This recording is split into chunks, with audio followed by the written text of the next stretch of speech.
The ways of the Lord differ from our ways. And I find this most remarkably in the story that we had last time concerning David.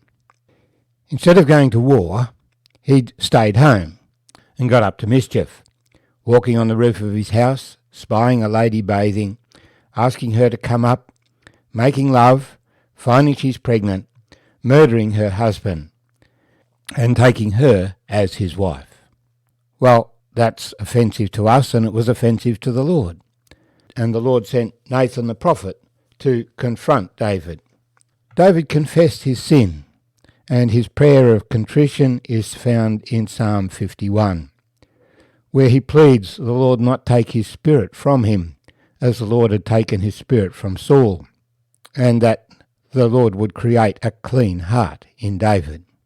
And the Lord forgives David his iniquity, but takes the life of the child that is born, because that child would always be a reminder of the sin that was committed, but gives David another child by Bathsheba, Solomon, but sends a special message to David through Nathan the prophet that he is beloved of the Lord, Jedidah. And this distinction between Solomon and the rest of David's sons remains, so much so that in the end Solomon becomes the next king. David's judgment on the man in the parable that Nathan told him was, he deserves to die. He shall pay fourfold for the murder of Uriah. The first premature death in David's family then was this son that was born to adultery. And we continue in chapter 13 of 2 Samuel. After this, Absalom, the son of David, had a lovely sister, whose name was Tamar. And Amnon, the son of David, loved her. Amnon was so distressed over his sister Tamar that he became sick, for she was a virgin, and it was improper for Amnon to do anything to her. But Amnon had a friend whose name was Jonadab, the son of Shimeah, David's brother. Now Jonadab was a very crafty man, and he said to him, "Why are you, the king's son, becoming thinner day after day? Will you not tell me?" Amnon said to him, "I love Tamar, my brother Absalom's sister." So Jonadab said to him, "Lie down on your bed, and pretend to be ill. And when your father comes to see you, say to him, 'Please, let my sister Tamar come and give me food, and prepare the food in my sight, that I may see it and eat, that I may see and eat it from her hand.'" Then Amnon lay down and pretended to be ill. And when the king did come to see him, Amnon said to the king, "Please, let Tamar, my sister, come and make a couple of cakes for me in my sight, that I may eat from her hand." And David sent home to Tamar, saying, "Go now to your brother Amnon's house, and prepare food for him." So Tamar went to her brother Amnon's house, and he was lying down. Then she took flour and kneaded it, made cakes in his sight, and baked the cakes.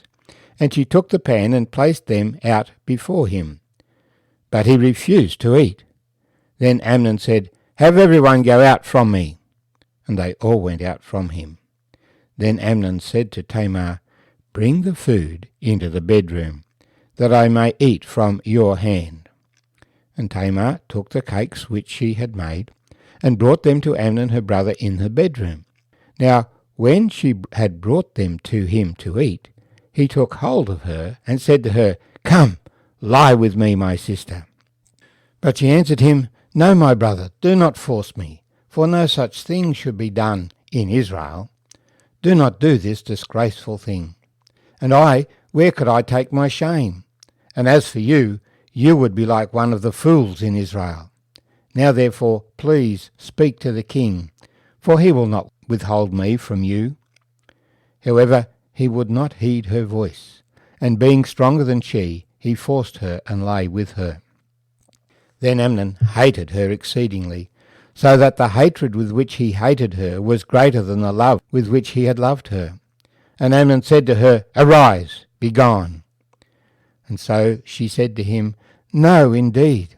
This evil of sending me away is worse than the other that you did to me." But he would not listen to her. Then he called his servant who attended him and said, "Here, put this woman out, away from me, and bolt the door behind her." Now she had on a robe of many colours, for the king's virgin daughters wore such apparel. And his servant put her out and bolted the door behind her. Then Tamar put ashes on her head, and tore her robe of many colours that was on her, and laid her hand on her head, and went away crying bitterly. And Absalom, her brother, said to her, "Has Amnon your brother been with you? But now take your peace, my sister. He is your brother. Do not take this thing to heart." So Tamar remained desolate in her brother Absalom's house. But when David heard all these things, he was very angry, and Absalom spoke to his brother Amnon, neither good nor bad. For Absalom hated Amnon, because he had forced his sister Tamar. And it came to pass, after 2 full years, that Absalom had sheep shearers in Baal-Hazor, which is near Ephraim. So Absalom invited all the king's sons. Then Absalom came to the king and said, "Kindly note, your servant has sheep shearers. Please let the king and his servants go with your servant." But the king said to Absalom, "No, my son, let us not all go now, lest we be a burden to you." Then he urged him, but he would not go, and he blessed him. Then Absalom said, "If not, please let my brother Amnon go with us." And the king said to him, "Why should he go with you?" But Absalom urged him, so he let Amnon and all the king's sons go with him. Now Absalom had commanded his servants, saying, "Watch now, when Amnon's heart is merry with wine, and when I say to you, 'Strike Amnon,' then kill him. Do not be afraid. Have I not commanded you? Be courageous and valiant." So the servants of Absalom did to Amnon as Absalom had commanded. All the king's sons arose, and each one got on his mule and fled. And it came to pass, while they were on the way, that news came to David, saying, "Absalom has killed all the king's sons, and not one of them is left." So the king arose and tore his garments and lay on the ground, and all his servants stood by with their clothes torn. Then Jonadab, the son of Shimeah, David's brother, answered and said, "Let not my lord suppose they have killed all the young men, the king's sons, for only Amnon is dead. For by the command of Absalom this has been determined from the day that he forced his sister Tamar. Now therefore let not my lord the king take the thing to his heart, to think that all the king's sons are dead, for only Amnon is dead." Then Absalom fled, and the young man who was keeping watch lifted his eyes and looked, and there many people were coming from the road on the hillside behind him. And Jonadab said to the king, "Look, the king's sons are coming, as your servant said, so it is."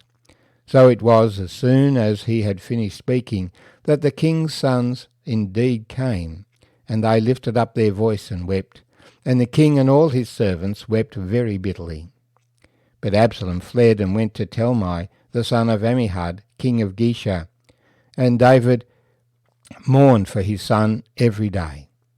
So Absalom fled and went to Geshur, and was there 3 years.